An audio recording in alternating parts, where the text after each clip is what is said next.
Crouch forming a human shape around that for the next few weeks.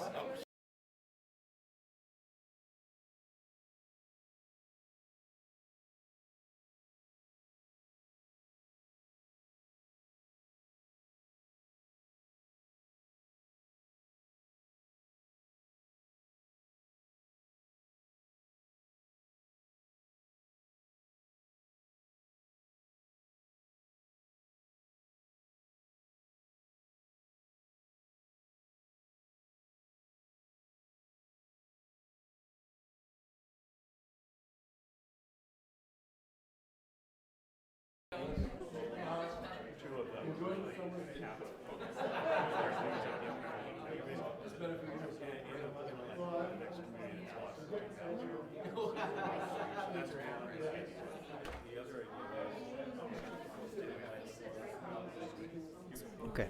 Good afternoon. It's 2:16, and I'd like to call this meeting to order, Permit Review Committee, and we'll begin with the roll call of commission members. Commissioner Fair. Present. Commissioner Fair is present. Commissioner Ponce. Present. Commissioner Ponce is present.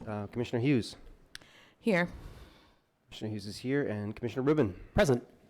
Commissioner Rubin is here, and I'm here, and we have a quorum. And we'll begin with the approval of the minutes. I'd like to request some approval of the minutes from our July 6, 2023 meeting. Do we have a motion? So moved. Commissioner Fair. Commissioner Fair has made a motion. Do we have a second? Seconded, Commissioner Rubin. Commissioner Rubin has seconded, and I'm a yes as well. We'll do the roll call. Commissioner Ponce. Here, yes. Commissioner Hughes. Approved. Okay, and I'm yes. This motion carries unanimously, and the minutes will be posted on the Commission's website. There are 5 projects on the agenda for today's meeting. Please note that meetings will no longer be adhering to the emergency rules governing the conduct of remote public commission meetings and provisions for remote public participation in place during the COVID-19 public health emergency, as a gubernatorial disaster declaration is no longer in effect. As such, staff to the Commission will present the projects on the agenda and state their recommendation. Following the staff presentation, the committee will have an opportunity to ask questions of the staff. The applicant may then make a statement. Following the applicant's statements, members of the public may make their statements. I'd like to ask anyone other than the applicant wishing to make a statement on any item on today's agenda to complete a public comment card and give the card to a member of the staff. Comment cards are available at the door. As a courtesy to other individuals wishing to offer comments, we ask that members of the general public limit your statements to 3 minutes or less. When the time comes for public comment on the individual item on the agenda, I will call the names from the cards and ask you to come forward to the microphone and make your statement. Please state your name, the interest and organization or company, if any, that you represent. Sorry about that. And our first project is 465 West Cermak in the 11th Ward, Cermak Road Bridge District. It's the proposed interior and exterior rehabilitation of an existing 5-story industrial warehouse into a mixed-use facility, including retail, grocery store, restaurant, hotel, office, and medical use. And I'd like to call on Eilish Tuffy for the staff report. Did I say that correct? Yes, you did. Thank you. Good afternoon, Commissioners. Eilish Tuffy, Department Staff. 465 West Cermak, known as the Hoyt Building, is a former wholesale grocery warehouse located along the south branch of the Chicago River in the Armour Square community area. The warehouse is contributing to the Cermak Road Bridge District, which consists of 4 warehouse buildings and the Cermak Rolling Lift Bridge. The applicant, 465 Cermak LLC, has submitted a Class L tax incentive application that is currently under review by DPD as well. 11th Ward Alderwoman Nicole Lee has reviewed the proposal and submitted a letter of support, which was received after the packets were sent, but is included with the materials before you.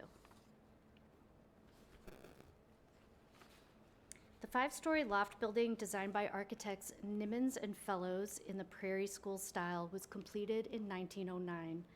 The exterior brick piers were ornamented with limestone and terracotta details. Situated near various modes of transportation, produce could be delivered by a rail spur into the building's first floor, by truck on the roads, or by water along the west elevation.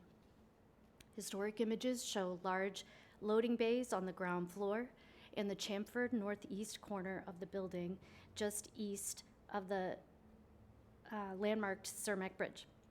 The entrance to the Hoyt Company's second floor offices was centered on the Cermak Road elevation, circled in green on this slide.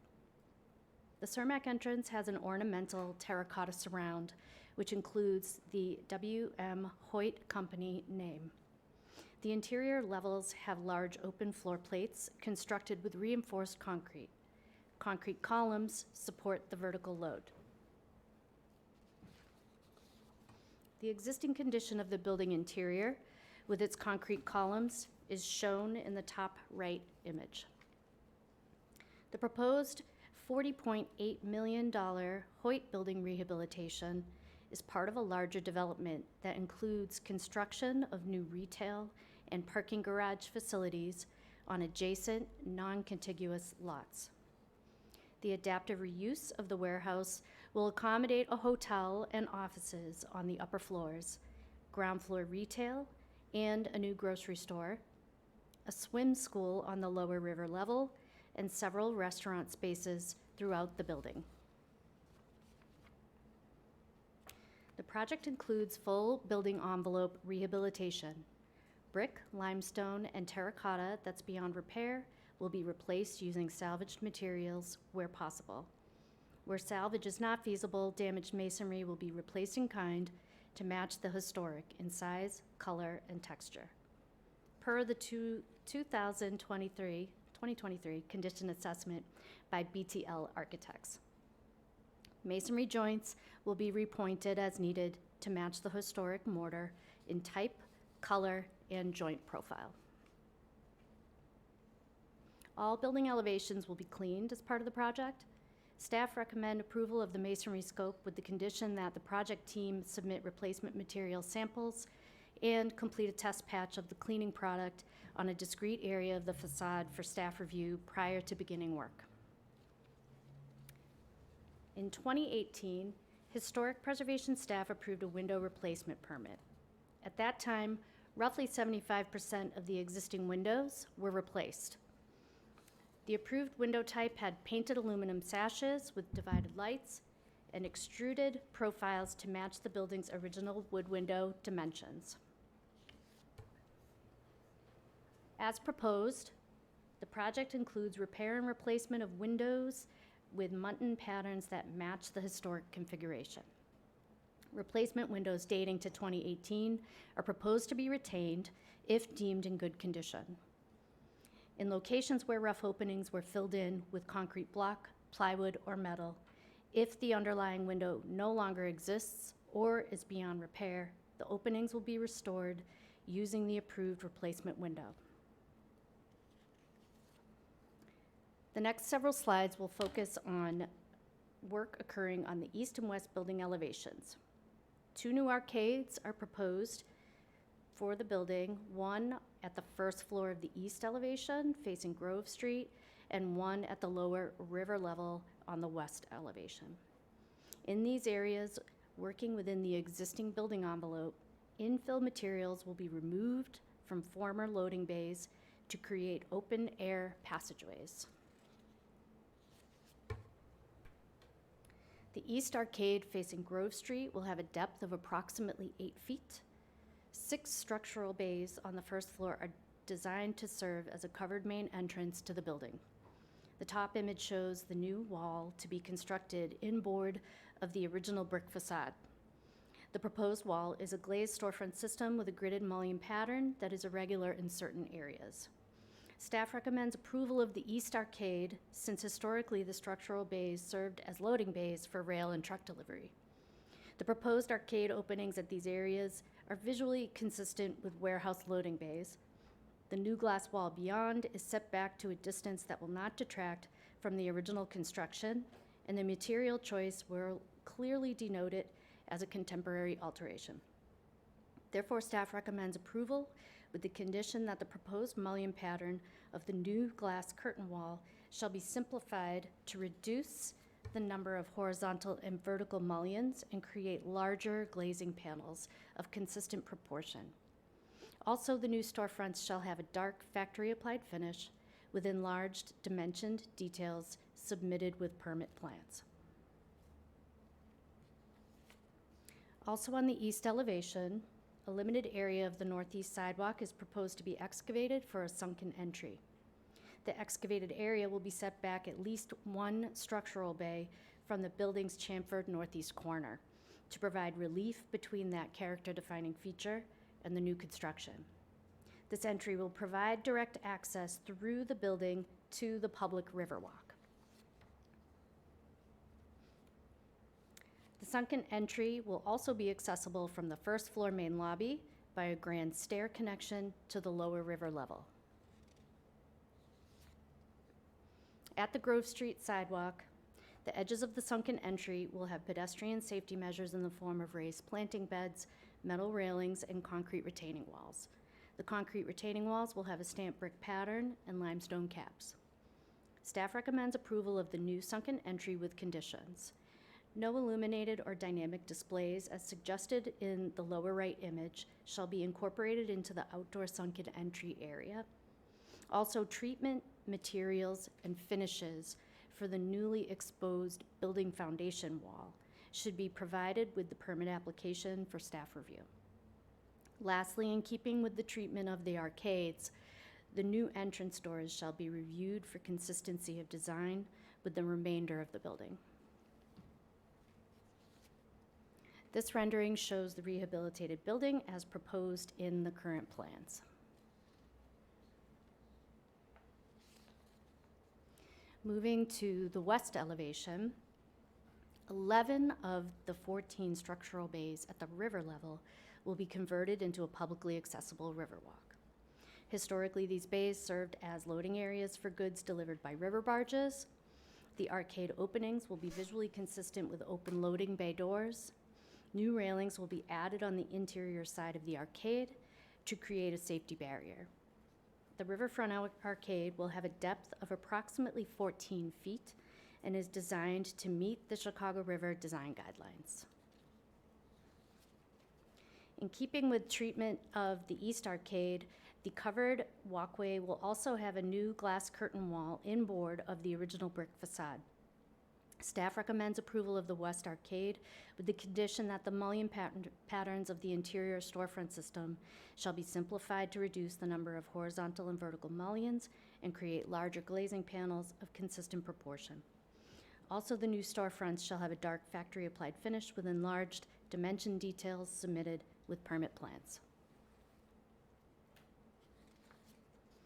And this rendering shows the rehabilitated building as proposed in the current plans facing the river.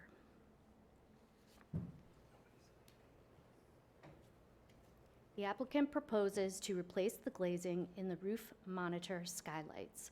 Solar panels will be added to the angled south face of the skylights. New HVAC units are proposed for the central portion of the roof. The proposed changes will support the adaptive reuse of the building, which is not equipped with modern heating, cooling, and ventilation currently. Rooftop alterations will be in areas that have minimal to no visibility from the public right-of-way. 3 new elevator shaft openings are proposed for the east side of the roof. A new central cooling tower and additional HVAC units will be located in the areas shaded in yellow. The 2 areas outlined in red indicate where the existing roof structure will be removed to create interior courtyards on the top floor of the building. These new open-air courtyards will be set back approximately 2 structural bays from the exterior walls. This is a section view through one of the proposed 5th floor courtyards. The interior walls of the new courtyard spaces will be constructed using glazed storefront systems and solid walls with metal cladding. Staff recommends approval of the rooftop changes with the condition that specifications for the size, height, placement, and setback of rooftop HVAC equipment be submitted with the permit application for staff review. At the time of the district's designation, the boundaries were drawn to include the 1911 one-story annex to the south of the main warehouse. The one-story structure was excluded from significant features and is considered non-contributing to the district. Changes to the non-contributing south annex include rear door replacement, loading bay window and door alterations, concrete loading dock reconfiguration. Staff recommend approval of the changes to the south annex as proposed. In conclusion, staff recommends approval of the project with the conditions listed on the screen as outlined in the presentation. This concludes my presentation. I and members of the project team are available to address any questions from the commission. Thank you. Thank you, Eilish. Commissioners, any questions for Eilish before we hear from the property owner? Seeing none, let's hear from the property owner.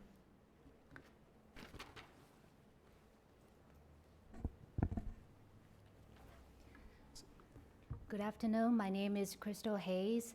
I'm the chief architect of Winfo Group. We're the developer of this wonderful project, and I really appreciate Alicia's presentation and Deanna and the team and help us to bring this project in front of the committee.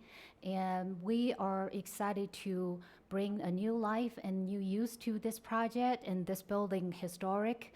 And has been making for years, and we're excited to make it as a mixed-use a hub and the center for the community and for the city and for the visitors. And we will call it Pacific of Chicago, just like the Pacific name brand of other projects that we're Winfo currently developing. And of course, in the meantime, we'll preserve the historic aspect of the building and also preserve the identity of the Chicago Cermak Bridge District. And we'll look forward to your favorable approval and welcome any questions. Thank you. Excellent. Thank you so much. Commissioners, any questions? Commissioner Hughes. Yes, I think my question is probably for the staff. There was, in the recommendations, I think it says to preserve any windows that are intact. Considering the windows are older, are we considering any sustainability efforts with that? Like if the windows need to be updated for performance, for instance, heating and cooling of the building? I would probably defer to the architect based on what code requires at this Yep. point. Jean Dufresne, Space Architects and Planners, were the architect of record for the project, and also thank you, Eilish, for all the hard work. The windows are from 2018, so essentially they still sort of comply with energy code requirements, but anything that's damaged or broken will be fixed. Yeah, Thank you. no problem. To further elaborate on Commissioner Hughes' question, is energy code is a minimum requirement. Any other sustainability performance goals that you're reaching? Sure. Part of the plan development requirement is the sustainability checklist requirements that we have to meet. So we have 50 points that we're going to hit for that. Part of that, as an example, is the solar panels on the roof. That's a trade-off on green roof. Solar panels, as we've had a conversation with planning, is a better use of the roof than green roof in terms of energy consumption. There's bike parking. We're transit served as well. So those are all components that we're seeking. Essentially, the building itself right now is just a shell. So all the systems that are going to be put in place will meet current energy code. So tremendous improvement to what's there now. One more question. How much renewable energy will you have for the project? I don't know off the top of my head. We have done the math with a solar panel consultant, so we're happy to share that if you want. Unfortunately just don't have that access to it right now, but as much as we can, we're going to put panels on the roof for that. Thank you. No problem. Thank you. Deanna? I just want to also reiterate that the project overall will come to the Landmarks Commission, full commission for the Class L in the future. So I think that might be the time to respond to that question. Thank you for that clarification. Commissioner Fair? Yeah, just had a couple of questions, maybe just also some comments. I mean, first and foremost, kudos to you all. I mean, it's a huge undertaking, and I think you all have handled a lot of the details and just, the approach to the building and even the extension really well so far. So super exciting for the area, super exciting for especially that stretch of Cermak where you get on the other side of the bridge and it's kind of like where am I now? So I think it's really exciting for those reasons.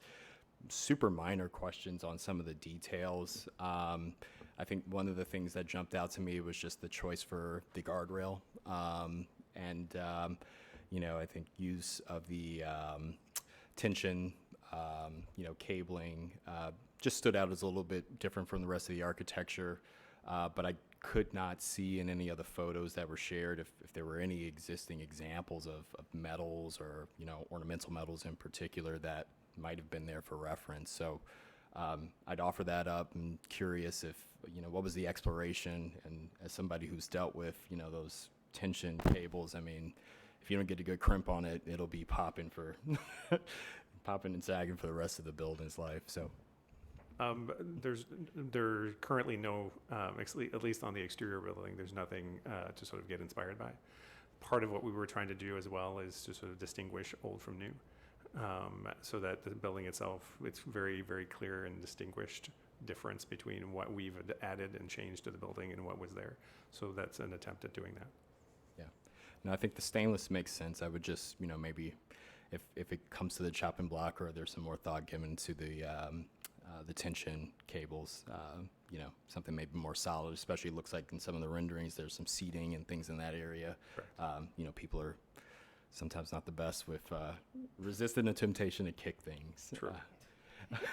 I think the other thing I just had a question on, I guess first, if they're actually going to be a feature or not, there were some planters that were shown, I think, in one of the drawings along Cermak leading to the main entry. And I think if they are remaining, they were shown in the rendering as, just kind of a standard gray concrete. I guess two questions. I would hope and encourage you all to, maybe find a stone or concrete finish that was, more in kind with some of the stone at the building.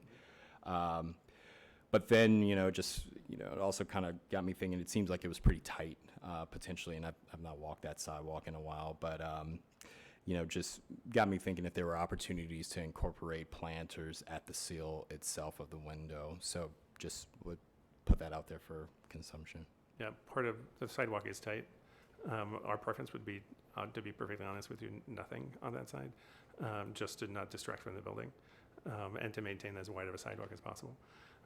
We're trying to stay away from putting stuff on the windows, both from a maintenance standpoint and then again covering up any of the sort of historical character of the building.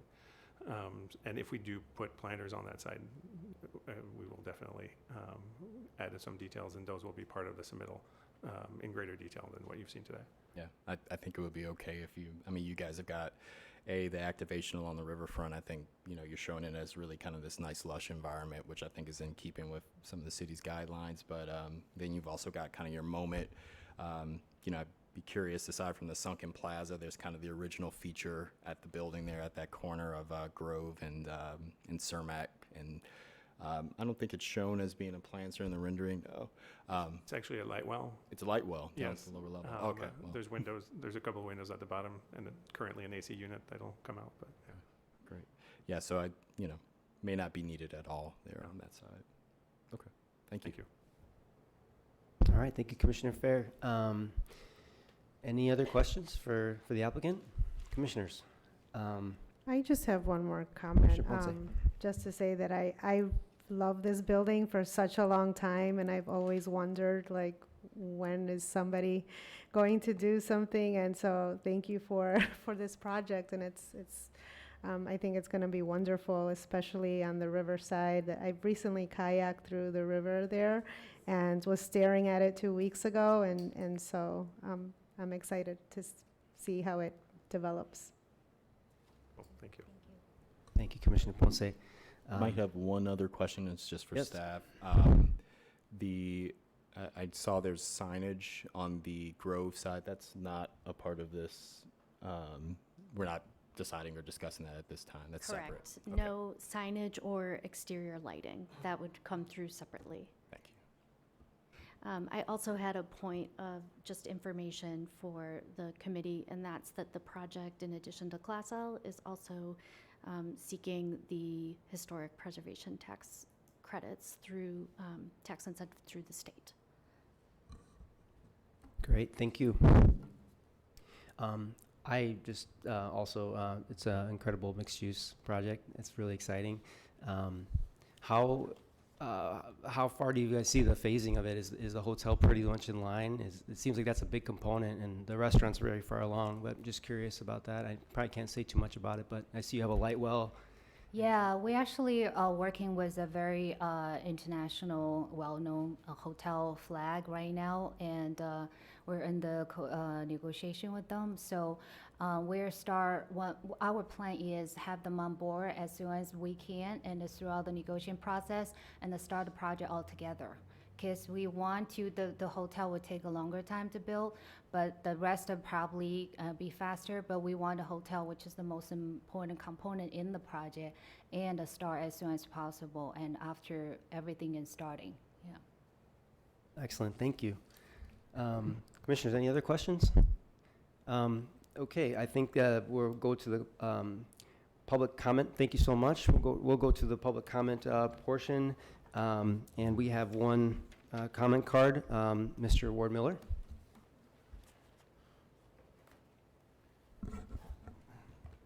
Good afternoon, Commissioners. Ward Miller.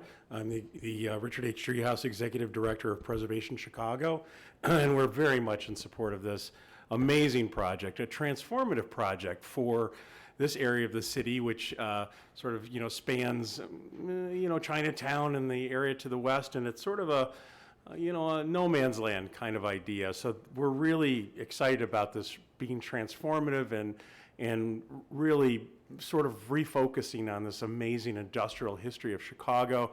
Now, Nimmons and Fellows building, very, very important. Numerous buildings, including the Sears Roebuck complex designed by them, as well as the former traffic court building that we all know on the Chicago River, also a riverfront site, ironically. But we think this is an amazing project. We very much support this reuse and the revisioning.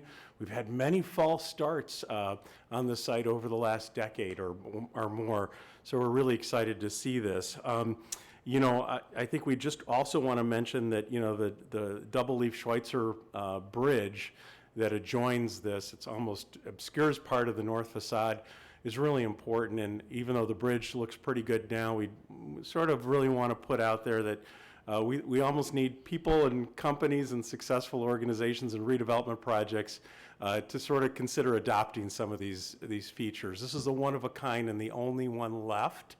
And just so you know, Preservation Chicago is going to make a suggestion for landmarks, Deanna, that maybe we consider landmarking all of our bridges and bridge houses, especially the bascule bridges on the main branch of the Chicago River and heading southbound.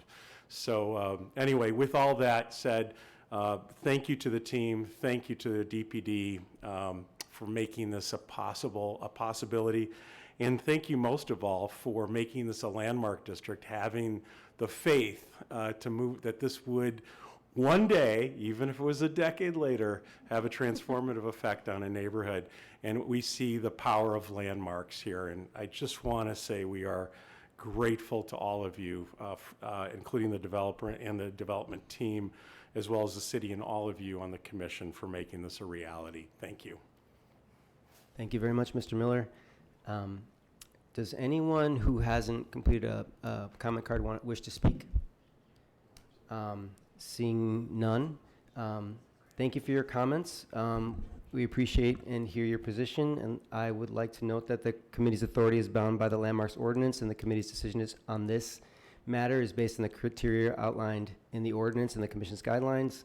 And now I'd like to ask for discussion from our commission members. Any final points of discussion, commissioners? Seeing none, I'd like to request a motion to adopt the staff recommendation. Do we have a motion? You have a motion, so moved. Commissioner Rubin. Thank you, Commissioner Rubin. Do we have a second? Second. Commissioner Ponce. Seconded by Commissioner Ponce, and we'll do the roll call. Commissioner Fair? Yes. Commissioner Fair is a yes, and Commissioner Hughes Yes. is a yes, and I'm a yes, and this motion carries unanimously, and, we wish you the best of luck on this project. It's a very exciting project for the city and for the riverfront, so good luck. Thank you. Thank you, Commissioners. Moving on to item number 2 on our agenda, which is 2338 North Cleveland, 43 in the 43rd Ward, the Mid-North District. It's the proposed new construction of a 3-story masonry single-family residence with attached garage. And I'd like to call on Joyce Ramos for the presentation. Great, thank you, Mr. Chairman.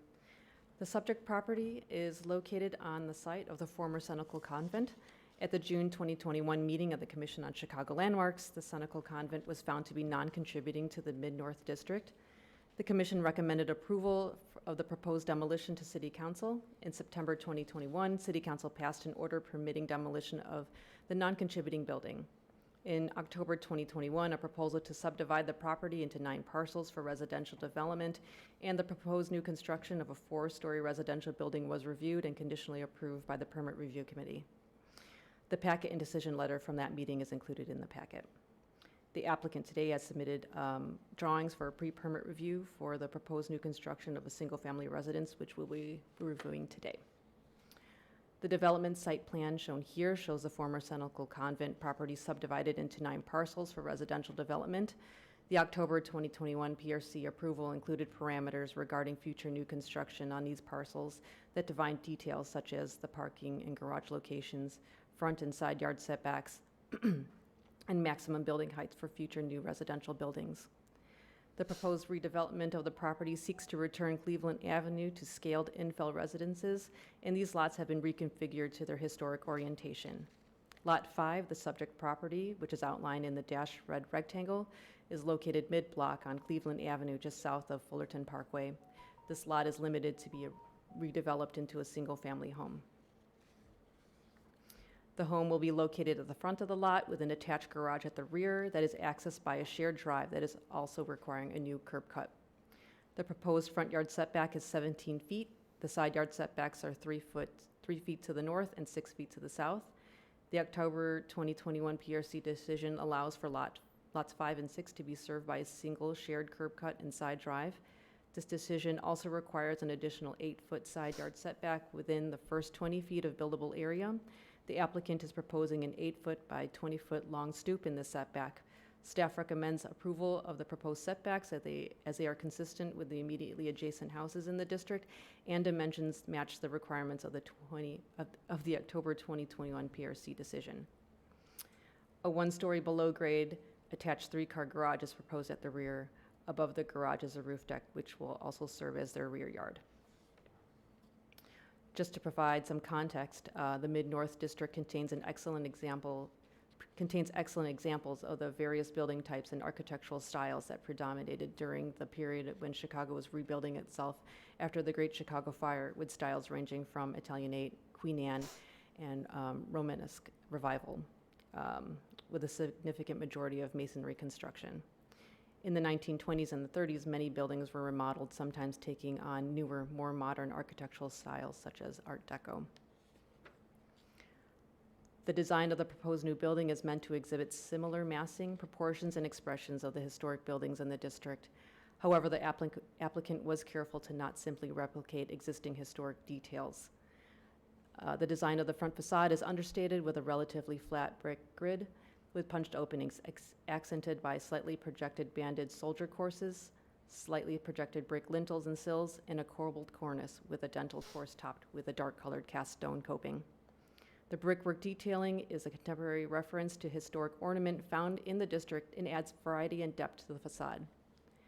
The proportions of the windows and spacing are compatible with fenestration patterns found on some buildings within the district that received modern updates in an attempt to update the neighborhood in the early years of the Depression, lending an interesting architectural variety to the district. Staff recommends approval of the design of the windows and that enlarged window details shall be included in the permit plans. The building is proposed to be approximately 43 foot 4 inches tall. The proposed building height is taller than what was approved by the PRC in the October 21 decision. The maximum height approved for this lot is 41 feet. And staff recommends that the plans be modified to reduce the maximum building height to be no taller than 41 feet, measured from grade to the top of parapet. And this can be achieved by reducing the floor to ceiling heights on the first, second, and third floors. Many buildings on the block and throughout the district have front-facing porches or stoops. The existing stoop heights on the block range between 2 foot 11 inches to 6 foot 5 inches, and the applicant is proposing a partially raised basement with a front stoop level of 5 foot 2 inches, which is in keeping with the district. The porch and the stairs are proposed to be constructed out of limestone with a simply detailed ornamental iron handrail. The stoop will be open on the sides and covered on top to protect the occupants from the elements. A terrace above the stoop will be accessed via bedroom 2 on the second floor. The applicant is proposing to use modular-sized brick of a variegated red and brown colors to be compatible in character in the colors found on historic masonry buildings in the district. This brick will be used on all elevations of the building. The district has examples of buildings with both monochrome brick color as well as blended, all of which have an earth tone color palette. The applicant submitted the Ashton Court OS sample panel by Pine Hall Brick. The texture of the brick is rough and non-uniform and is not characteristic of the brick on the buildings within the district. Therefore, staff does not recommend approval for the submitted brick. Due to the property owner currently living in another state and not being able to visit local brick supplier showrooms, staff recommends that the samples of the final brick selection to be submitted to Historic Preservation staff for review and approval prior to order and installation. The commission encourages contemporary design, and the commission's rules and regulations state that permit applications for new construction are to be reviewed to ensure that they are compatible with and complement existing significant historical or architectural features and qualities. The intent is to encourage excellence in contemporary design that does not imitate but rather complements existing architectural and environmental characteristics of the subject property or district. Staff recommends that the proposed new construction is compatible with the district and with the conditions mentioned during my presentation and also listed here on this slide. Alderman Knudsen and the Mid-North Association have received drawings for the project. The Mid-North Association submitted a letter of conditional support, which was included in the packet. And that concludes my presentation. The architect and the owner are both here if you have any questions. Thank you. Right, thank you so much, Joyce. Any questions, commissioners, for Joyce or staff? Seeing none, let's hear from the project architect. Is it Mike Greco?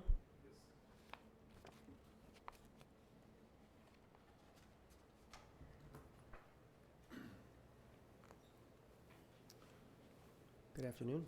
Good afternoon. I'm Mike Greco. I'm with Savan Properties. We are the project architect and also will be the eventual builder. I really have no commentary. We've been through several iterations through Mid-North and with Joyce, and have developed this, the facade and the plans accordingly, according to the development plan and getting everything correct historically. So this is our current plan. We feel it meets, as Joyce said, all the intent of the neighborhood association and the historic district within. Really no other commentary that way. So. All right, thank you very much for your statement. Commissioners, any questions for the applicant, architect? Seeing none, thank you so much. I had a couple questions. Oh, Commissioner Fair, go ahead. Yeah, just a couple questions just about, some minor details. I think the one thing that just jumped out to me was, I don't know if you are looking at it, but it's over on the driveway side. Mm-hmm. There's a soldier course that aligns with the top of the concrete porch. And I guess I was surprised to not see that get, carried around to, I believe is that the south or the, essentially the facade along the driveway. Sure. So just curious, some thoughts about that condition, particularly with the masonry meeting, what, I assume is going to be an asphalt surface or a concrete surface for that driveway. I think in some of the other buildings in that area, that's a common detail you see where that banding is consistent. And I think fortunately, unfortunately, having that shared drive leaves that, kind of facade a little bit more exposed to, the public right of way. So just would put that out there for, some thoughts and like to hear your thoughts on it. We can certainly consider carrying that detail through around to the back facade. Again, we're focused more on making sure that the presentation to the street was correct. And I would also like to note in this rendering, we have limestone cladding on the side of the stair. I think that would be brick as well, just with limestone treads. Okay. And so as we've been developing these plans with the owners, we've gone through about 8 or 10 different iterations. We've stripped out all the limestone detailing, all the kind of, you know, the floofy limestone stuff that we see all the time in Lincoln Park, which quite honestly we build. But as long as I think we're dedicated to aligning things like the mutton bars with the coping, that detailed brick cornice can carry through for sure down the side. And again, that is slightly undeveloped as with the stairwell coming up three stories. So as we really recognize those details floor to floor, we can definitely look at carrying that cornice through as a visible portion. Yeah, it's again 16 feet to the neighbor to the south, so we do have a rather large side yard, so we can consider that. Yeah, and I don't think that condition needs to carry back to the kind of garage. It's probably just up to that main building would be sufficient, just to kind of complete that architectural thought. Certainly. Okay. All right, Commissioner Fair. Good points. And any other comments, commissioners? Commissioner Hughes. Yeah, my comment is a nod to you guys in appreciation for the cornice that was added because a lot of the historic properties in this area have that, and as well as our downtown and just the identity of Chicago. I'm always the commissioner in here that's probably the bad guy yelling and screaming to be more architecturally attuned with these newer properties that are coming before us. So small details like that are appreciated. Thank you, guys. Very well, thank you. All right, thank you, Commissioner Hughes. Any other questions, comments, commissioners? Seeing none, I'd like to call for the public comment portion. I don't think we have any. We've received nothing, so if there's anyone that hasn't completed a card, would like to talk or speak, doesn't look like we have any. Now we'll ask for a final discussion from the commissioners. Seeing none, I'd like to request a motion to adopt the staff recommendations for this project with the addition. Go ahead, Mr. Commissioner Hughes. I'm sorry, I just had one other thought, which is sort of challenging us a little bit on our opinion of the brick. What are we going for? I was thinking of something more smoother, a little bit more finished, more refined, something that's just more characteristic of the district. I guess the color variation is fine, but just something, the texture of the brick is just too coarse, I think, for this district. I would challenge us. I think if I saw a bigger sample, I would be able to make that delineation of having an opinion on that or not. Mm-hmm. Because I have an appreciation for brick that's not so faceless and so smooth and alike all the time.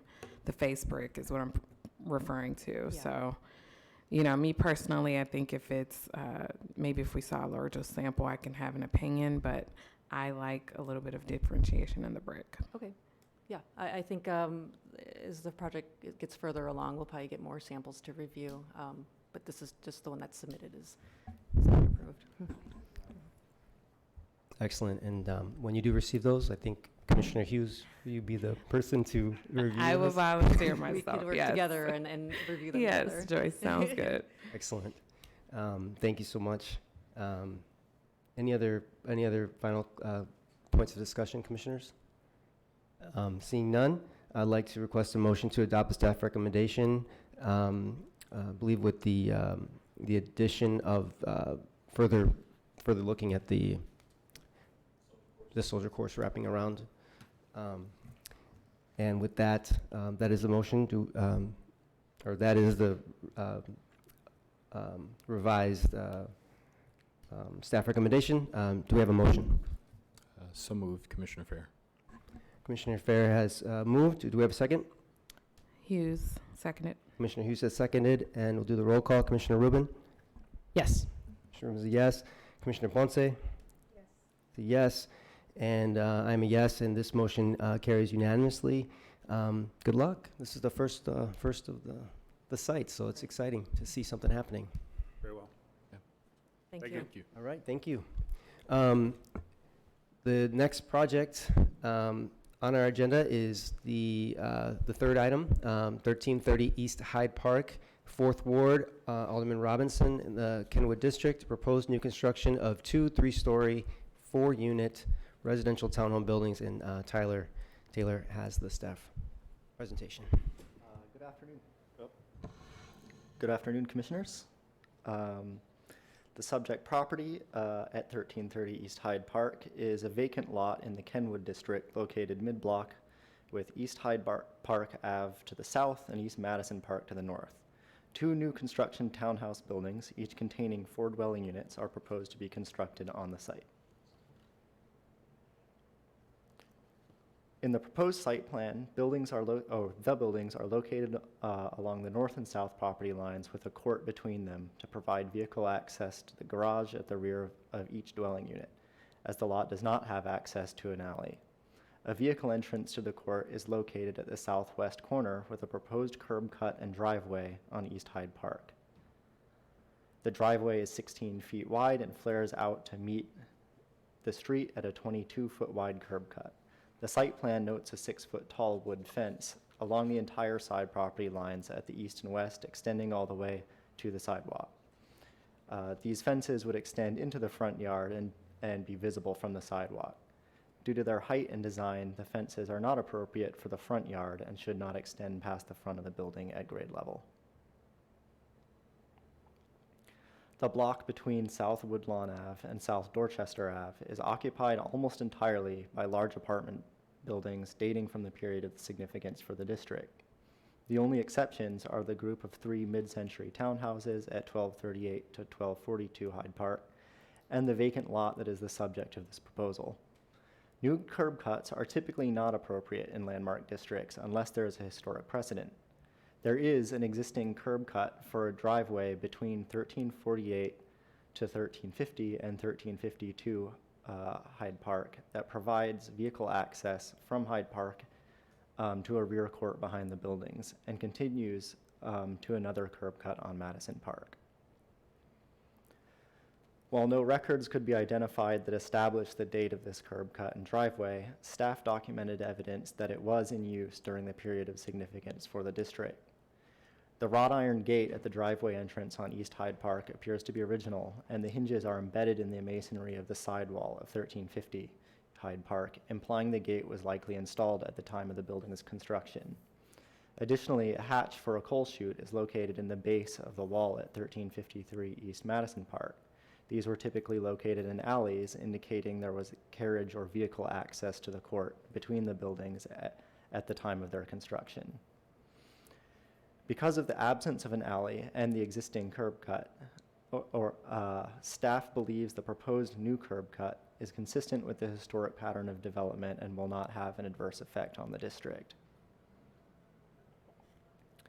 The entrance to each unit is recessed 7 foot 3 inches back from the first floor windows, and the front face of both buildings is set back 3 feet from the property line with a small yard in front of each unit. The yard is occupied by a raised planter at the same height as the stoop, creating a buffer of landscaping between the first-story windows and the sidewalk. While the raised planters do not have a direct precedent within the immediate context, many buildings do have a small landscaped yard between the building entrance and the sidewalk.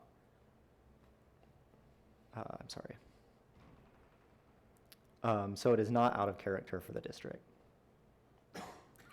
Most of the buildings on the block have a clearly defined base at the first story, delineated by a change in material, masonry pattern, or ornamental features. The middle stories are generally repeat the same patterns and ornamentation. Finally, the highest story is taller with a parapet, mansard roof, or a combination of both. The 2 buildings at the top are directly adjacent to the site to the east and west. The other 2 are examples of typical buildings on the same block. The proposed buildings are approximately the same height as those on either side, but only contain 3 stories, while the existing buildings contain 4. At 2'8" above grade, the floor level of the first story is also higher than that of the adjacent buildings, which are at or near grade. Because of these differences, the windows and entrances do not align with those of the adjacent buildings. However, the overall proportion defined by the base, middle, and termination of the building does align with the strata of the adjacent buildings. Both apartment buildings on either side of the proposed buildings are symmetrical. While the proposed buildings are each composed of 4 units side by side, each pair of units is mirrored, making the overall facade of the building symmetrical in reference to their neighbors. Both proposed buildings are 46'8" in total height measured at the top of the access stair penthouses, serving the occupiable roof on top of each unit. The perceived height, measured to the top of the parapet visible from the street, is consistent with most buildings on the same block, including the adjacent historic apartment buildings. The overall height is compatible with the context, and the mass of the building will fill in the gap in the otherwise consistent street wall formed by the other buildings on the block. The design of the facades is intended to be a contemporary interpretation of the forms and masonry detailing of the historic buildings on the block. The first story is separated from the stories above by horizontal limestone band above the first story windows and entrance, which are all aligned. The second and third stories repeat, each with a large limestone sill spanning beneath the windows. A thinner band of limestone extends across the facade, separating the parapet and roof line from the rest of the facade below. Both facades feature a primary dark brown brick and a lighter brick employed in a herringbone pattern. At the second and third floors, each pair of windows is framed on each side by a vertical element of protruding brick extending from the first floor band up to the top of the parapet. These are similar to many of the decorative elements employed on several adjacent buildings on the block and help the facade relate to this common theme. The second and third story windows are relatively large at 4 foot 2 inches wide by 7 feet high. However, they are recessed slightly from the face of the building, and each pair of windows is divided by a thick masonry mullion. This gives the appearance of punched openings, matching the depth of the windows in the contributing buildings. The windows themselves are proposed to be clad wood and provide the depth and shadow lines appropriate for windows in the district. Recessed entries are a common feature in the district and are often emphasized by arches or decorative headers. At the entrance to each dwelling unit, a limestone lintel sits just under the limestone band to emphasize the entrance and set it apart from the windows. This stair from grade to the stoop level is perpendicular to the public sidewalk and is the same width as the porch, in keeping with the typical configuration for similar buildings elsewhere in the district. The raised stoop is the only one on the East Hyde Park frontage, but several buildings across Madison Park to the north do have raised entrances, so it is compatible with the district. Staff finds the proposed buildings are compatible with both their immediate context and the district at large and recommends approval with this condition. That the drawings dated 7/19/23 shall be revised so that the 6-foot-tall wood fence along the east and west property lines does not extend beyond the front of the building at grade level. Alderman Robinson has been provided with the drawings and has not offered comment. The Madison Park Properties Association has reviewed the project and has no objection. The architect is here and able to answer your questions. Great, thank you so much, Tyler. Any questions for Tyler and the staff before hearing from the architect? Seeing none, let's hear from Mark Peters. Hi, I'm Mark Peters, principal at Studio Dwell Architects. Thank you, Tyler. I think Tyler did a great job describing what we're trying to do. Just a few comments. We did really look through the whole district and this block, and so we were kind of pulling from different areas of this district, and so some things will relate to the block and some things will relate to the district as a whole. But we were really trying to, especially with the buildings on either side, really trying to follow some of these lines, even though they're 4-story buildings and we're 3-story buildings. So we're trying to really create this baseline, really create a cap and try to match and fit in within the block itself. So the lighter brick is actually going to be very similar to what's above on the adjacent buildings, kind of a beige brick. And then the brownish red brick is what's found throughout the neighborhood and the district. So, and the detailing with the bricks, these windows that are inset, they're like 10, 12 inches back on the upper levels, and there's a lot of small detailing, 4, 8 inches where you're really going to see a lot of shadows. And this, this particular example on Hyde Park faces south, so you're going to really get, the sun from east to west, and really got a lot of great shadow lines there. So I think that's about it. All right, thank you. Commissioners, any questions?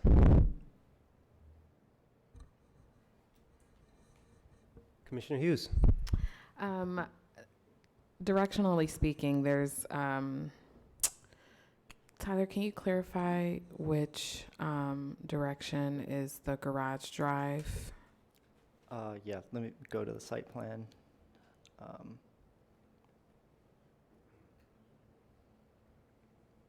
So the drive is from the Hyde Park. The curb cut is on Hyde Park, and there's only one.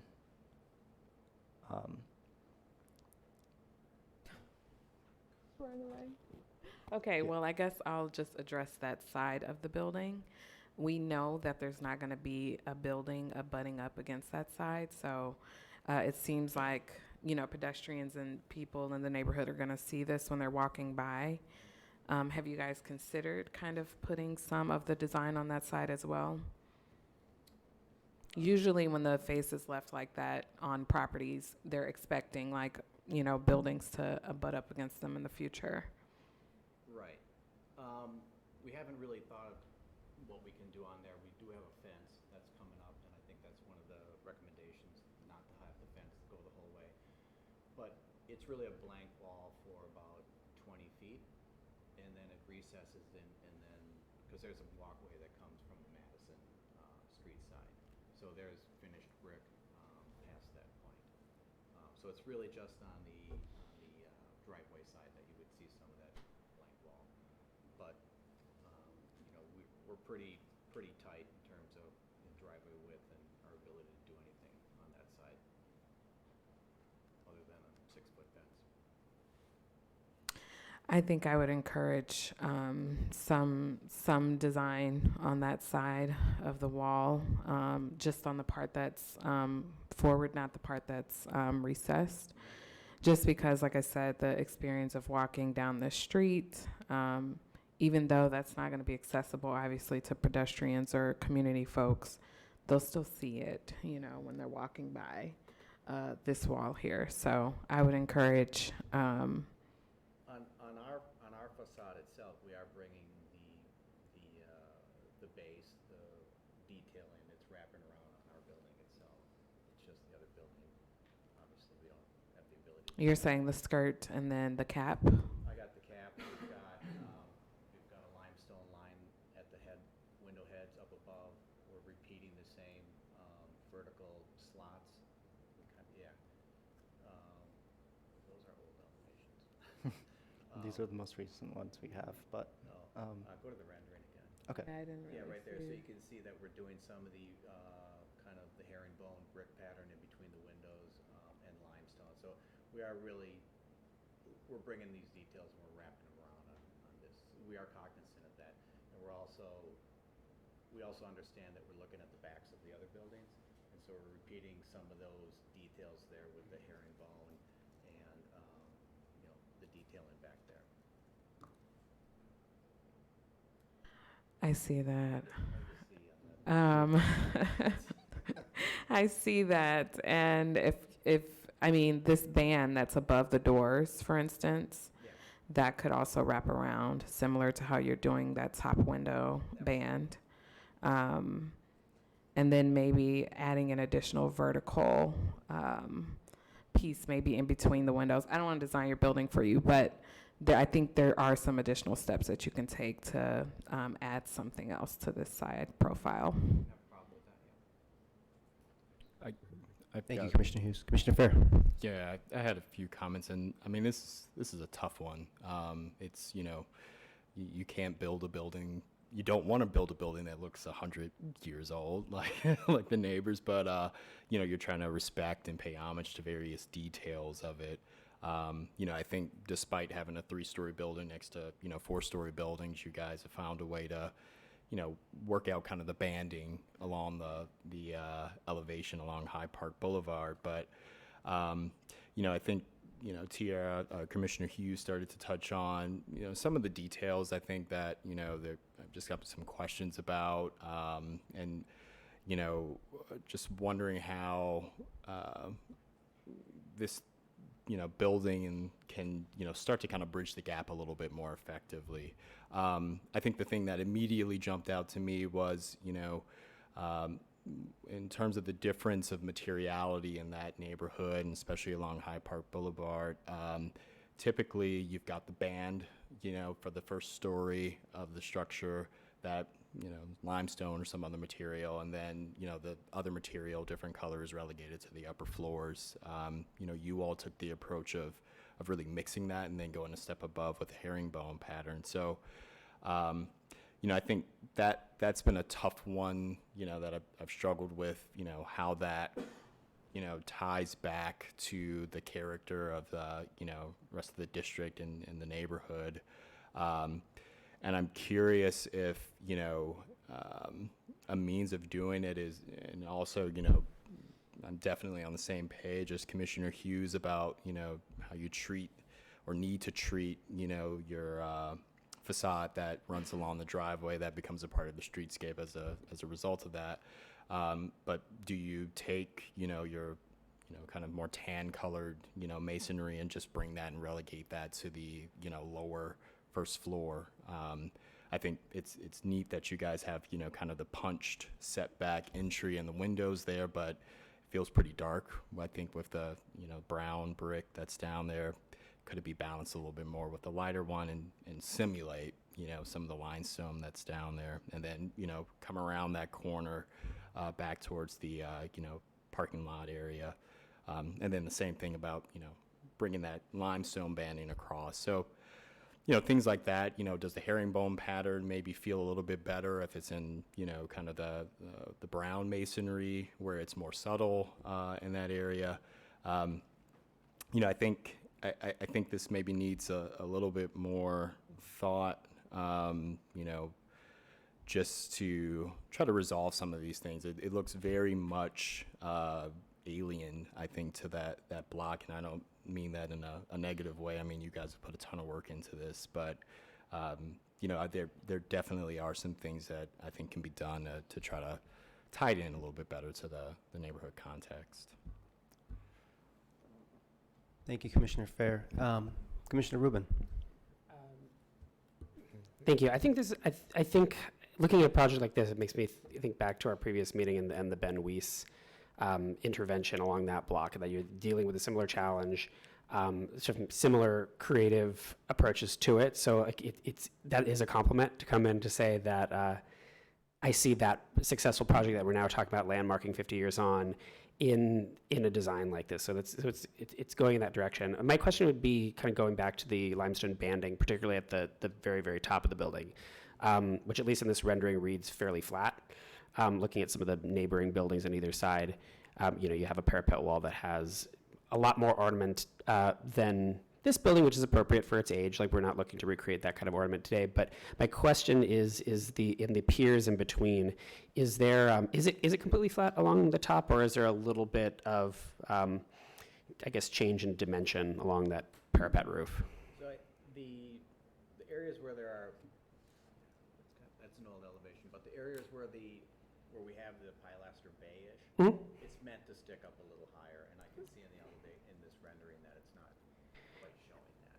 I kind of suspected that. Yeah, it's like, because it seemed like It doesn't, yeah, otherwise it doesn't make sense to be straight Yeah, exactly. It just becomes boxy, but you've just that little bit of accentuation to have a conversation with the buildings along the block where there is. I don't know that I can directly say like it needs to come up this many more inches or anything like that, because it might just be a matter of how the rendering appears in it. But certainly in looking at it, to have it say that this is an infill building on a historic block, that top edge does have some more irregularity or dimension along it, I think makes for a stronger design. It may well be there already. It's just a matter of looking at it here. But to give it something that feels a little bit more cohesive with the neighborhood, I think that's a smart move.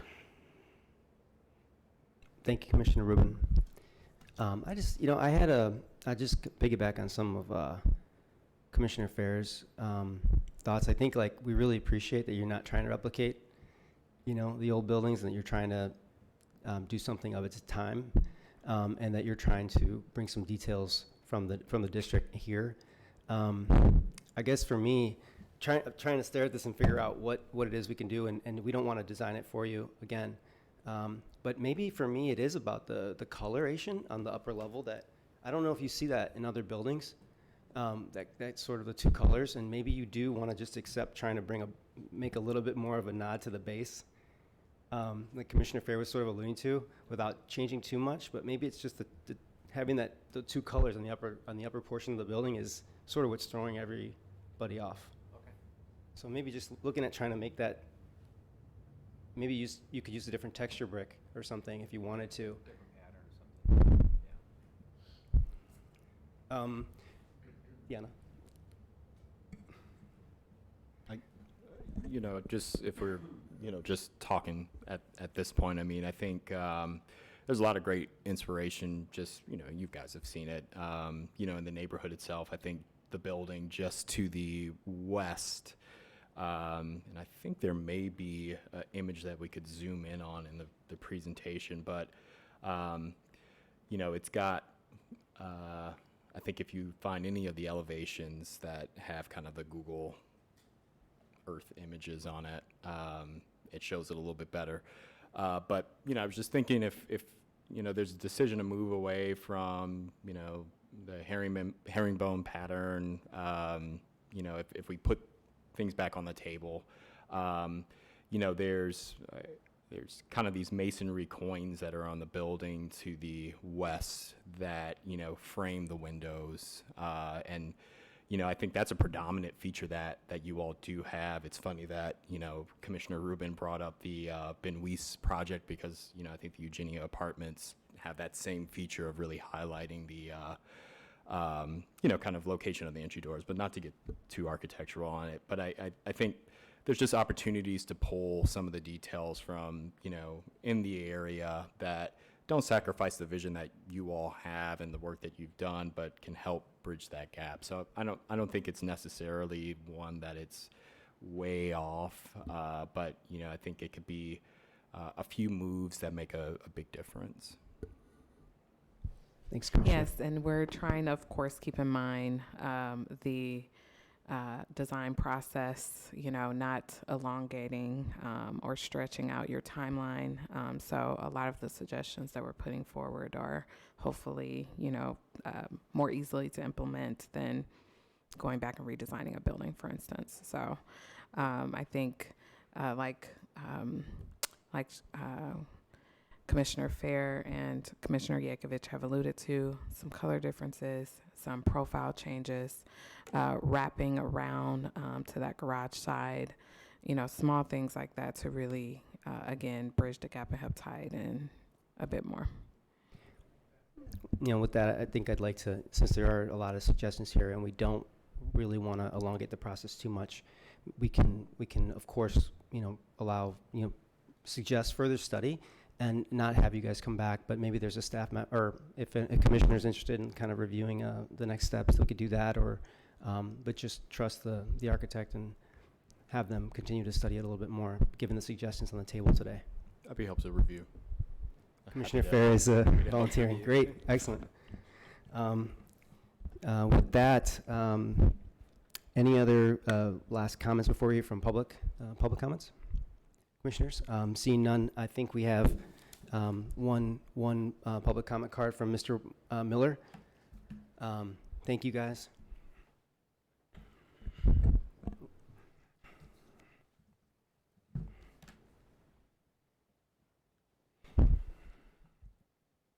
Good afternoon, Commissioners. Ward Miller, again with Preservation Chicago. Just want to say that we really like the idea of this infill building where there was a vacant lot for a long time. And, you know, the height and proportions seem, you know, right for the site. And I think we want to agree with a lot of your comments that you've just expressed to the development team and the architect. You know, it just seems a little flat. And, you know, Hyde Park and Hyde Park Boulevard is a place where I spent a lot of time growing up, and it's a beautiful community, a beautiful stretch, and a beautiful landmark district. So if there's some way we can, you know, further clarify and define, you know, the building, anything from, you know, maybe you know, some of the pictures up there of 1235 East Madison Park has a beautiful sort of gentle bay window that extends out. Or maybe the windows need to be elongated, and some of the comments about the brick and how to and terminate the cornice, I think are all valid arguments. I also want to say that, you know, the setback for the new proposal sits back from the historic property line, and I think that's really a wonderful thing to have that breathing space, if you will, as you're walking down Hyde Park Boulevard. But really want to encourage the whole team and the commission members and staff to come together to sort of refine the building, if you will, and really all the elevations. You know, every elevation should be beautiful. When I worked in Vinci Hamp's office, that was, you know, it should be a beautiful drawing, reflects a beautiful building. Every elevation should be artistic and gorgeous to look at. And so just want to encourage further refinement, but we're very much in support of the development. Thank you. Great, thank you, Mr. Miller. Any other folks that haven't completed a comment card that would like to speak? Seeing none. Thank you for your comments. We appreciate your position, and like to note that the committee's authority is bound by the Landmarks Ordinance, and the committee's decisions on this matter is based on the criteria outlined in the ordinance and the commission's guidelines. And I'd like to call now for any last discussion, commissioners. Seeing none, like to adopt the staff recommendation but with the addition that we would like to see some further study on the materials and some of the details, and that you know, Commissioner Fair would be involved in that process without a full redesign, but really studying this a little bit more. So move, Commissioner Fair. Commissioner Fair has made a motion. Do we have a second? Second, Commissioner Hughes. Seconded by Commissioner Hughes. And we'll do the roll call. Commissioner Rubin? Yes. Commissioner Rubin's yes. And Commissioner Ponce? Yes. Yes, and I'm a yes, and the motion carries unanimously. Thank you. Good luck.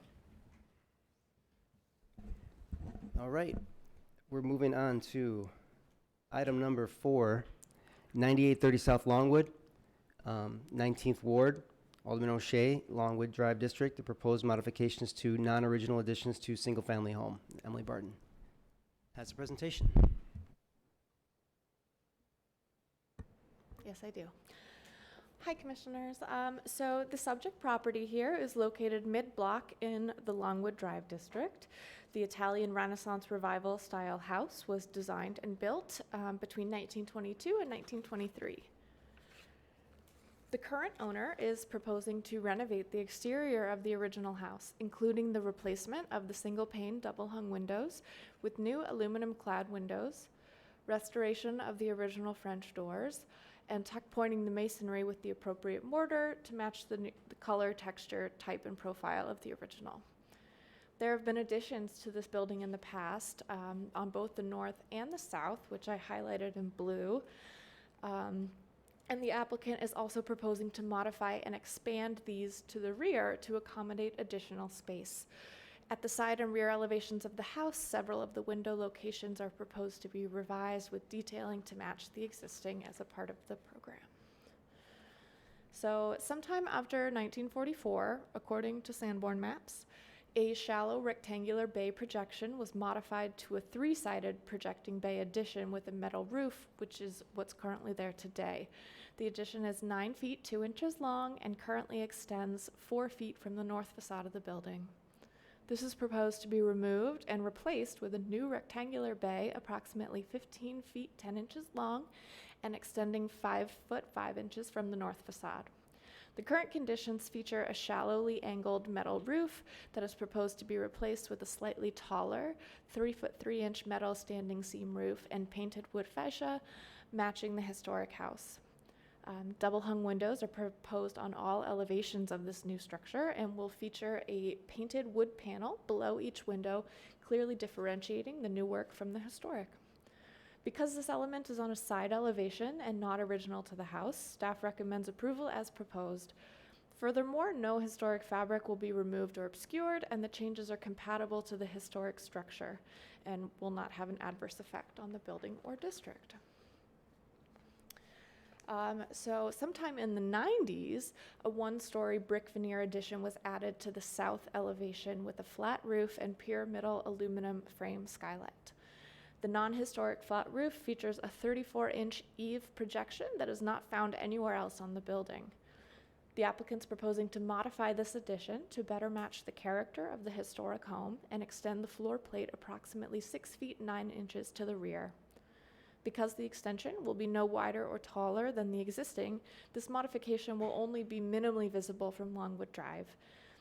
The existing building is set back almost 100 feet from the front property line, further minimizing any visibility, and staff recommends approval as proposed. The other modifications to this addition are at the front facade, which will be visible from the street. The applicant proposes to remove the 4 ganged windows at the front elevation, as well as a portion of the masonry, to accommodate a new opening for a pair of French doors, similar in design to the original doors elsewhere on the house, with windows at either side.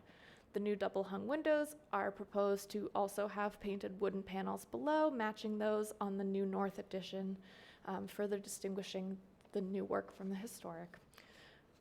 The applicant also proposes to modify the roof line of this addition so that it better matches the historic clay tile roof on the original home. Real clay tile is proposed, manufactured by the same company that made the original tile roof on the house, Ludovici. The pyramidal skylight is proposed to remain, and the overall roof height will be approximately 4 feet tall.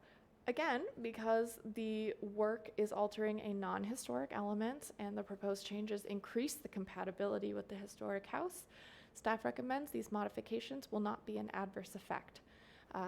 We further recommend that all window and door details be submitted with the permit application along with material samples for the new masonry and specs for the new clay tile roof. So that concludes my presentation. Alderman O'Shea's office and the Beverly Area Planning Association reviewed plans, but no formal comments were received. And I believe we have the architect here, if you have any questions for him or me. Great, thank you so much, Emily. Any questions for Emily? Let's hear from the architect. Good day, Commissioners. I'm Peter Harlan from Jackson Harlan Architects, and representing the project and the owner. The owner of the house is a partner with her son, and she owns the house at 9822, which was renovations approved in 2021. So she is really sort of embedded into restoring the original character of the house. The Emily spoke of on the north side, replacing the windows that were there, which were put there as someone in the 1950s. They're aluminum type. We're taking out, when they did the addition to the south in the 1990s, they left in the original 8-foot, 4.5-inch French doors. We're going to remove those and then put them back on the facade on the front. All the window replacements will keep the brick moldings in place and just replace the windows in type. And by doing so, we'll be able to eliminate the storm windows and then bring back the character of the house. A lot of the storm windows, especially on the first floor, really obscure the characters of the French doors that are there. And pretty Great, much thank sums you it very up. much. Yeah. Any questions, commissioners, for the architect. Comments? Thank you. It's a nice design. You answered my question about whether these were original windows you were taking out, but they're 1950s replacements, and then the program sounds like it makes a lot of sense to me. So thank you. All right. Nice packet. Nicely done. Thank you. And we guess we have a public comment period now. Seeing none, no public comments. I'd like to call on final discussion, commissioners. Seeing no discussion, I would like to request a motion to adopt the staff recommendation. Do we have a motion? So moved, Commissioner Rubin. Commissioner Rubin has moved. Do we have a second? Second. That was pretty equal. Second. Second by Commissioner Ponce. And we'll do the roll call. Commissioner Fair. Yes. All right. Commissioner Hughes. Yes. Commissioner Hughes, yes, I'm a yes. This motion carries unanimously. Nice project. Good luck. Thank you. Thank you. Thank you. All right. Last project on the agenda. 1531 North Damon, the first ward in the Wicker Park District. The proposed new construction of a canopy with solar panels over existing outdoor seating and addition of solar panels and support structures on roof of existing enclosed patio. Tyler Taylor has the presentation.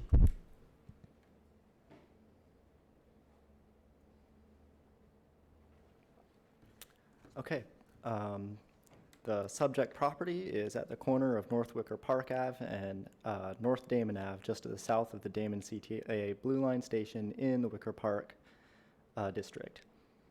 A new canopy and rooftop solar panels are being proposed for the existing Big Star restaurant, which occupies a non-contributing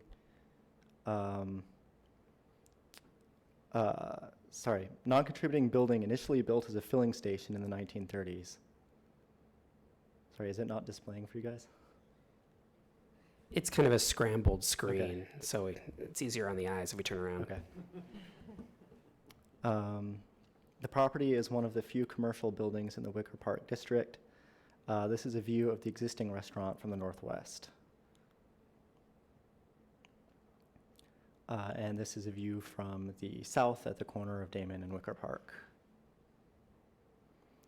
In the existing site plan at left, the canopy highlighted in orange was approved by the PRC in 2009, and seasonal exterior panels to enclose it were approved in 2011.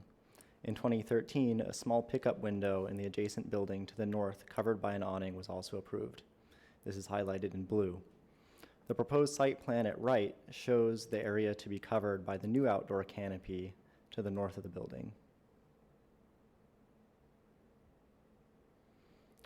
Both the new canopy and the roof of the existing canopy will support rows of solar panels. The new canopy is 40 foot 7 inches wide and 37 feet long, with a smaller portion covering the existing pickup window. The solar panels are supported by a sawtooth roof structure on the new canopy with a steel frame and enclosed by metal panels.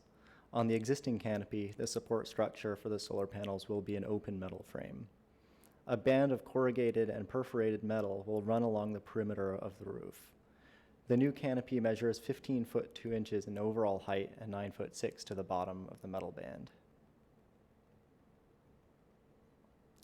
The non-contributing filling station created a gap in the street wall formed by the other buildings at the intersection of Damon and Wicker Park.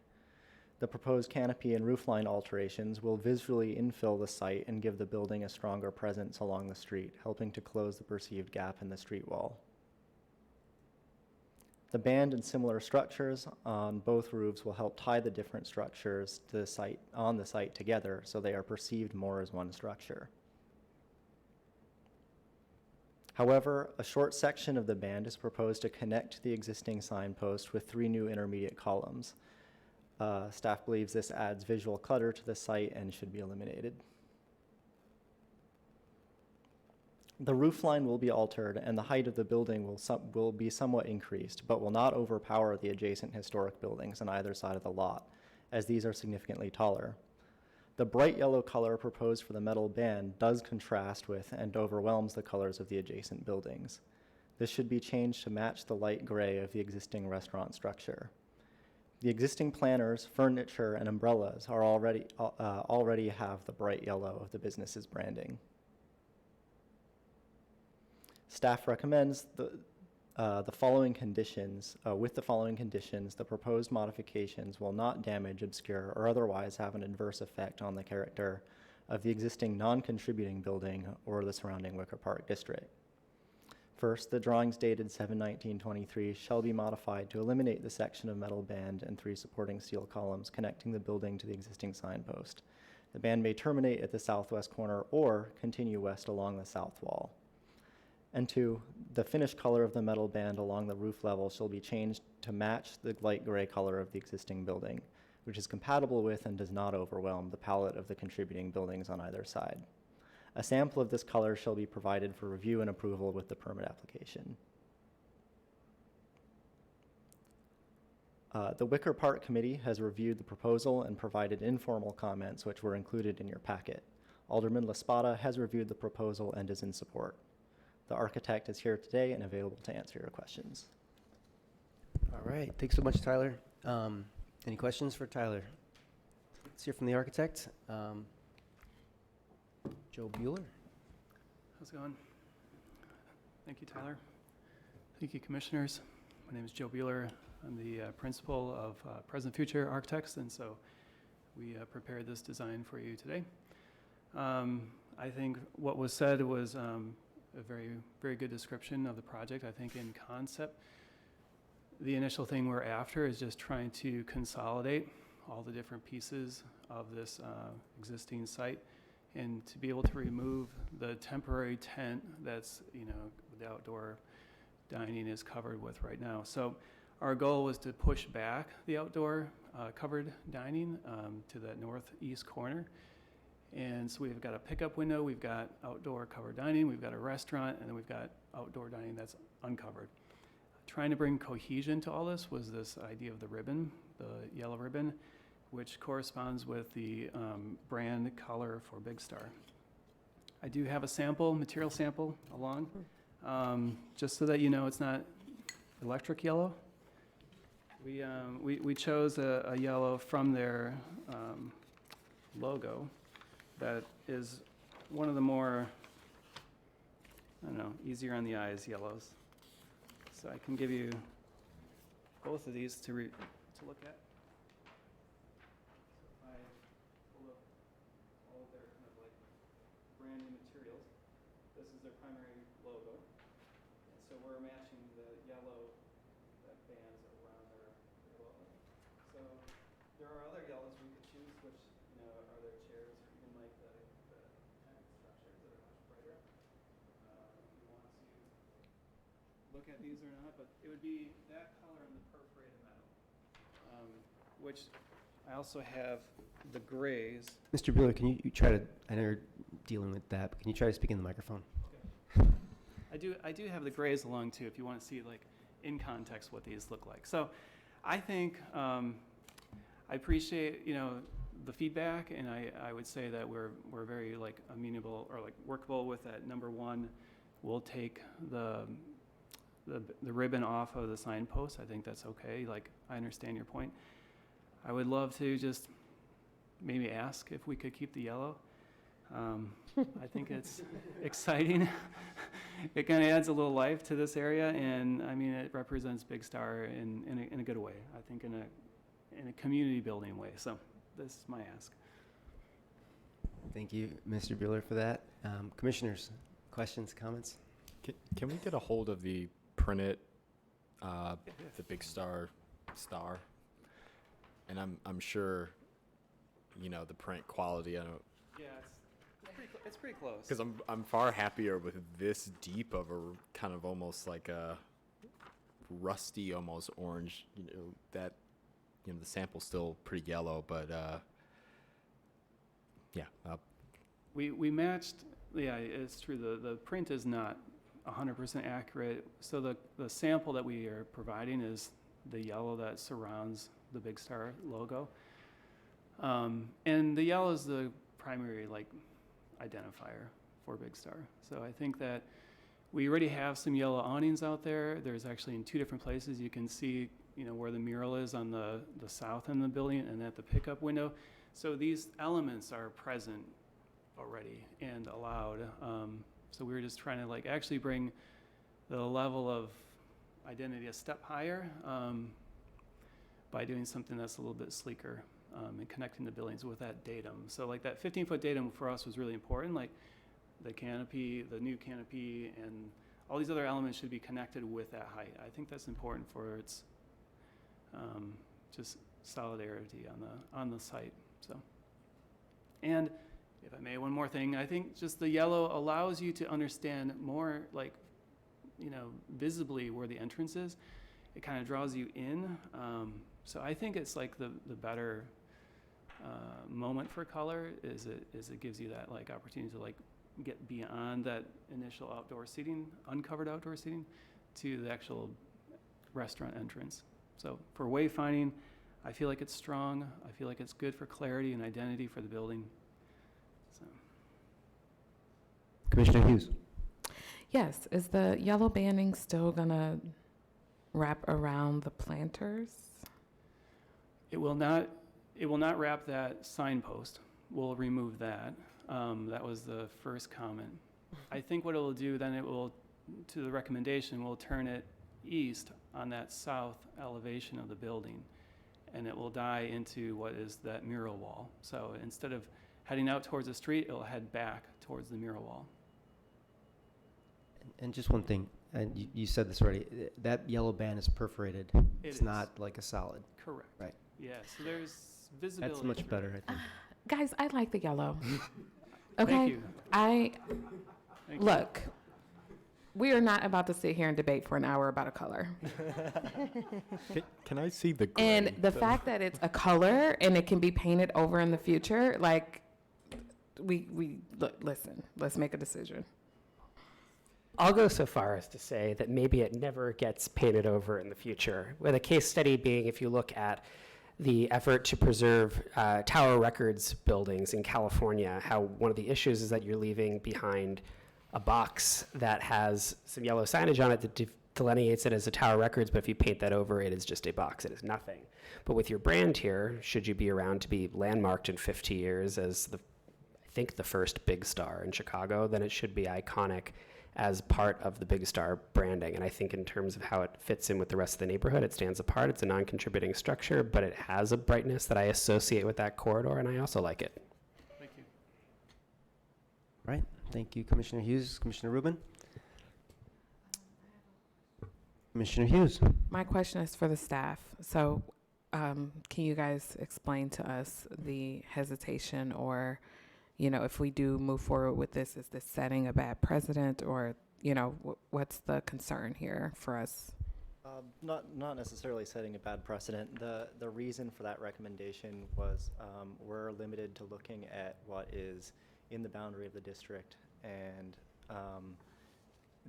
this is a difficult site because there's very few commercial buildings, so there's nothing, or there are very few buildings and no similar buildings at all. Like, we don't have another non-contributing filling station to compare to. Yeah. So it really came down to what is the impact of this particular building on the adjacent historic buildings. Is it? It's obviously it's not taller. It's not good. It's not towering over them. But it is much brighter. I guess louder. So that's kind of where that decision came from. Okay. It sounds like the district needs some color. So, I'm a fan of the yellow too, and I was curious. Thank you for asking that question, Commissioner Hughes. I'm like, why are they?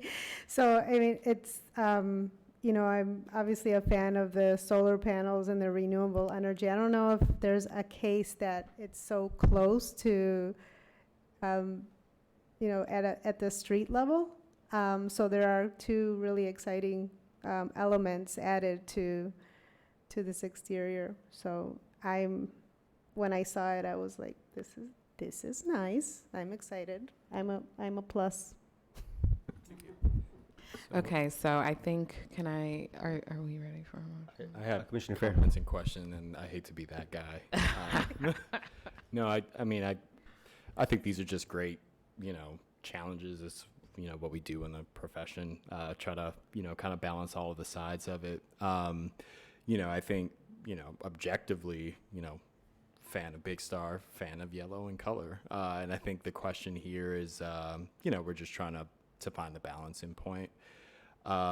It is bright, and I mean, we did read over some of the comments. I mean, if you all aren't aware, there's a lot of objection to how this contributes to the community.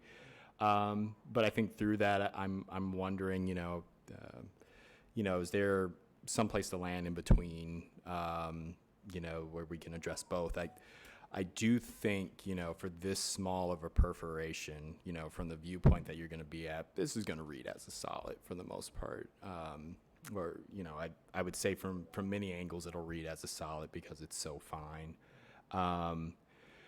But I wonder, and I've not pored over the details, is this just a single, panel system for it? Okay, take that one out of my arsenal. What I was alluding at there is, is there, an opportunity for a layering where you can try to simulate or balance it where, from one view you catch, the gray. If you can imagine if you've got perforations layered, you catch a little bit of gray, you catch yellow from another. I would throw that out there, but I may also just be, outnumbered here on this one. So. You are totally outnumbered. I don't think we should do the gray panels. I'm in favor of the yellow. All right, I think we have, we don't have any public comment, so we can skip that. We've gone through, I think we have a motion basically to adopt the staff recommendation, but allow for the second item for the finished color to stay as proposed, yellow. That's the motion on the table. It is. Yes, so moved from Commissioner Hughes. Commissioner Hughes has made a motion. Do we have a second on that? Second, Commissioner Seconded Ponce. by Commissioner Ponce, and we'll do the roll call. Commissioner Rubin. Yes. Thank you. Commissioner Fair. I'll give it a yes. Excellent. We blacklisted at Big Star. Team yellow, all the right. way. I'm a yes as well. So this revised motion carries unanimously, and congratulations. Thanks a lot. All right, congrats. Yes, congratulations. I'm sure there's some margaritas in the works here, so stop on by. That brings us to the end of our agenda, and I'd like to request a motion to adjourn. So moved. So moved, Commissioner Hughes. Do we have a second? Second. Second, Commissioner Ponce. All those in favor? Aye. Hi. Right. Aye. Thank you. We are adjourned. Thank you so much, everybody. Should I collect my sandwiches?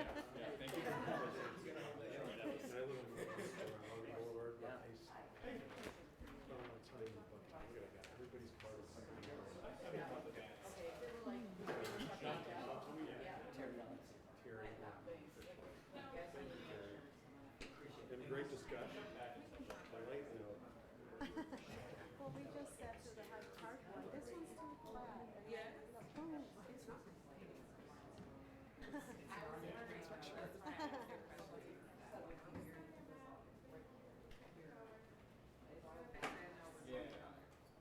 be